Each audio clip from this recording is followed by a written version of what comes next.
ہماری جو مفسرہ آیت تھی جس کی ہم تفسیر بیان کر رہے تھے، اس کا حصہ یہ تھا کل نفس ذائقۃ الموت،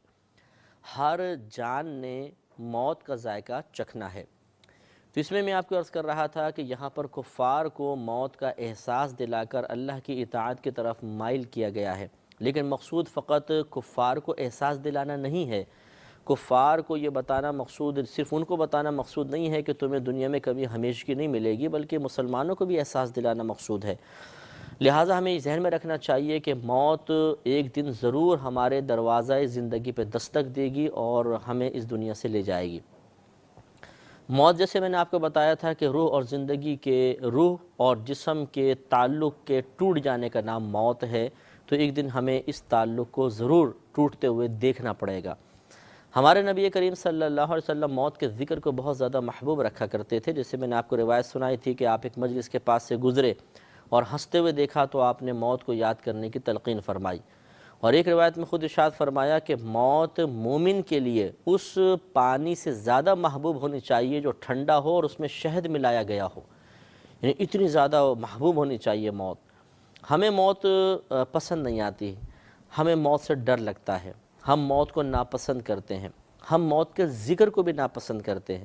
اگر گھر میں کبھی موت میت کا تذکرہ ہو جائے تو شاید ہمارے ذہن بن گیا ہے کہ اگر موت کا ذکر کریں گے تو گھر کا کوئی فرد مر جائے گا، حالانکہ اللہ نے ہر ایک کی ایک مدت مقرر کی ہے، اس سے پہلے کوئی اس کو مار نہیں سکتا، اور اس کی اس مقررہ مدت سے آگے اس کی زندگی کو کوئی بڑھا نہیں سکتا۔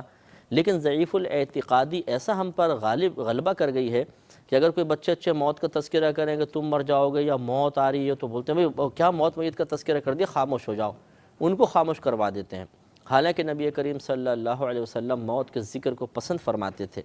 لہذا سیدہ عائشہ صدیقہ رضی اللہ تعالی عنہ نے ایک مرتبہ عرض کیا رسول اللہ صلی اللہ علیہ وسلم، کیا کوئی ایسا شخص بھی ہے جو شہید نہ ہو لیکن پھر بھی اللہ تعالیٰ اس کو مرتبہ شہادت عطا فرما دے؟ فرمایا ہاں، جو دن میں 20 مرتبہ اپنی موت کو یاد کرے۔ تو جو دن میں 20 مرتبہ موت کو یاد کرے گا تو اللہ تبارک و تعالیٰ اس کو بھی حکماً شہید کا مرتبہ عطا فرمائے گا۔ اب موت کی یاد کا مطلب یہ نہیں ہوتا کہ آپ بیٹھ کے موت موت موت موت ایسے 20 دفعہ پڑھ لیں،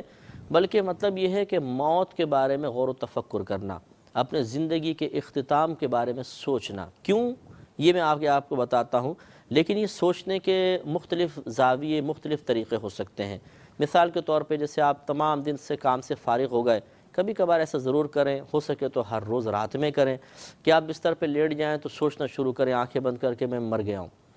اب مر گیا ہوں تو میرے گھر والے کیا کریں گے میرے بعد۔ مثلا سب سے پہلے اپنے آپ کو مرتے ہوئے آپ دیکھیں کہ آپ مر گئے ہیں، آپ کی لاش رکھی ہوئی ہے، گھر والے آپ کی لاش پر رو رہے ہیں، آپ تصور میں لے کر آئیں والدہ رو رہی ہیں، والد، بھائی، بہن، دوست احباب، رشتہ دار، بیوی، بچے رو رہے ہیں سب۔ اس کے بعد آپ کو تختہ غسل پر لٹایا گیا، آپ کا لباس اتارا گیا، آپ کو ایک چادر اڑھائی گئی، پھر لوگ آپ کو کچھ غسل دے رہے ہیں، آپ محسوس کر رہے ہیں لیکن آپ کی آنکھیں بند ہیں۔ اس کے بعد آپ کا جسم خشک کیا گیا، آپ کو کفن پہنایا گیا، خوشبو وغیرہ ملی گئی، پھر گھر والوں کے سامنے رکھ کر کہا گیا کہ اب اس کا آخری مرتبہ دیدار کر لو، اس کے بعد یہ کبھی تمہارے پاس نہیں آئے گا۔ پھر اٹھا کے لے جایا گیا تو گھر میں کوہرام مچ گیا، لوگ چیخنے لگے، رو رہے ہیں۔ پھر آپ محسوس کریں کہ مجھے اٹھا کر جنازہ گاہ پہ لایا گیا ہے، صفیں قائم ہوئیں، مجھ پہ تکبیرات پڑھی جا رہی ہیں، اس کے بعد دعا مانگی جا رہی ہے، پھر مجھے کندھوں پہ اٹھایا گیا اور اب آہستہ آہستہ قبرستان کی طرف بڑھ رہے ہیں۔ پھر آپ اپنے علاقے قبرستان کا تصور ذہن میں لے کر آئیں کہ ہم قبروں کے درمیان اب چل رہے ہیں، پھر گہرا گڑھا کا تصور لے کر آئیں کہ مجھے قبر میں رکھا گیا، پھر سیلیں رکھی گئیں، پھر اوپر سے مٹی ڈال دی گئی اور سب کچھ ختم ہو گیا، اندھیرا اندھیرا ہے۔ یہ اس طرح بھی موت کو یاد کیا جاتا ہے۔ یا موت کے بعد کے احوال کے بارے میں غور کرنا، یہ بھی موت کو یاد کرنا، یعنی قبر کے احوال۔ اسی طریقے سے مجھے کس ذریعے سے موت آئے گی، اگر یہ بھی ہم غور و تفکر کر لیں تو بعض اوقات روح کانپ جاتی ہے کہ میں ایکسیڈنٹ میں مروں گا، بم بلاسٹ میں مروں گا، جل کر مروں گا، بستر میں مروں گا، ہارٹ اٹیک ہوگا، کوئی مجھے گولی مارے گا، زہر سے موت آئے گی، کیڑا کاٹے گا، کیا ہوگا، کس طرح مجھے موت آئے گی۔ اگر ہم موت کے ذرائع پر غور کریں تو یہ بھی دل میں خوف پیدا کرنے کے لیے کافی ہے۔ اب سوال یہ پیدا ہوتا ہے کہ کیوں موت کو یاد کیا جائے؟ اس لیے کہ نبی کریم صلی اللہ علیہ وسلم نے ارشاد فرمایا کہ اگر تم موت کو بکثرت یاد کرو گے تو یہ تمہاری خوشیوں کو ختم کر دے گی، یہ حسد کو ختم کر دیتی ہے، یہ دنیا کی لذتوں کو توڑ دیا کرتی ہے۔ یہ مختلف حدیثوں کا مضمون آپ کو عرض کر رہا ہوں۔ تو گویا کہ جب کوئی شخص موت کو بکثرت یاد کرتا ہے تو سب سے پہلے تو اس کو اپنے گناہوں کا احساس شروع ہو جاتا ہے۔ وہ سوچتا ہے کہ اگر مجھے اچانک موت آ گئی تو اللہ تعالیٰ کی بارگاہ میں جا کے ان گناہوں کا حساب و کتاب کیسے دوں گا۔ گناہوں پہ دلیر آپ اسی شخص کو دیکھیں گے جو اپنی موت کی یاد سے غافل ہوگا، جسے بہت طویل عرصے تک زندہ رہنے کا یقین حاصل ہو جائے، وہی گناہوں پہ دلیر ہوتا بھی نظر آئے گا۔ غفلت، گناہوں پر دلیر، دینداروں کا مذاق اڑانا، قرآن و حدیث سے روگردانی کرنا، اس میں وہی لوگ مشغول ہوں گے جنہوں نے موت کو فراموش کیا ہوا ہے، جو موت کے ذکر کو بھی ناپسند کرتے ہیں۔ تو ایک بات تو یہ کہ گناہوں سے آدمی دور ہو جاتا ہے۔ دوسرا موت کی یاد کا فائدہ عبادات پر استقامت ہے،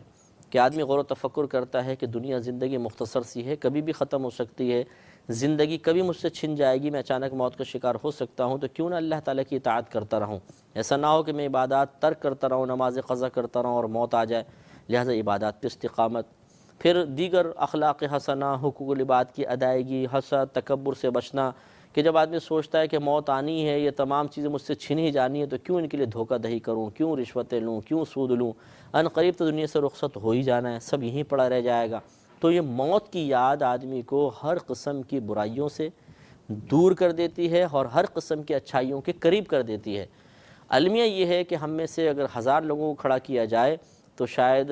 مطلب 1-2 کو ایسے ملیں گے جو موت کو یاد کرتے ہوں، باقاعدہ ذہن بنا کر، وتھ پلاننگ، ایک منصوبہ بندی کے تحت، ایک سوچ کے ساتھ، ایک شعور کے ساتھ، باقاعدہ سوچ کر۔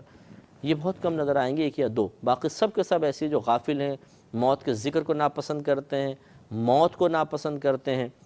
اور وجہ یہ ہے کہ یہ وہی لوگ ہوتے ہیں جنہوں نے بہت سارے کارنامے کیے ہوتے ہیں اور وہ مرنا پسند نہیں کرتے، اور وہ چاہتے ہیں کہ ہمیں اور مہلت ملے، اور مہلت ملے۔ تو یہ مہلت بھی اگر مل گئی تو اس میں توبہ نہیں کریں گے، بلکہ اس میں مزید گناہ، اور پھر مزید مہلت کے متمنی کہ چلو اب ہم توبہ کریں گے، تھوڑی سی مہلت اور مل جائے، لیکن اس میں بھی نئے گناہ، اور پھر اچانک موت آ جاتی ہے اور سب کچھ یہیں پڑا رہ جائے گا۔ لہٰذا موت کو یاد کرنا سعادت مندی کی بات ہے۔ ہمیں کبھی کبھی اپنے گھر میں موت کا تذکرہ کرنا چاہیے، گھر والے مل کر بیٹھ گئے تو موت کے بارے میں ذکر شروع کر دیں، موت کا باقاعدہ موضوع گھر میں چلنا چاہیے تاکہ گھر والوں کو بھی موت کا احساس ہو۔ یہی وجہ ہے کہ جب ہم موت کا ذکر نہیں کرتے تو گھر میں غفلت ہی غفلت، پریشانیاں اور مطلب ہوس، تکبر، غرور، گناہ، یہ سب جاری ساری رہتے ہیں، اور یہ چیز ہمارے لیے انتہائی نقصان کا باعث ہے۔ اسی طرح جب آپ موت کو یاد کریں گے، ہم موت کو یاد کریں گے، تو آدمی، جیسے میں نے عرض کیا، حقوق العباد کی ادائیگی میں جلدی کرتا ہے۔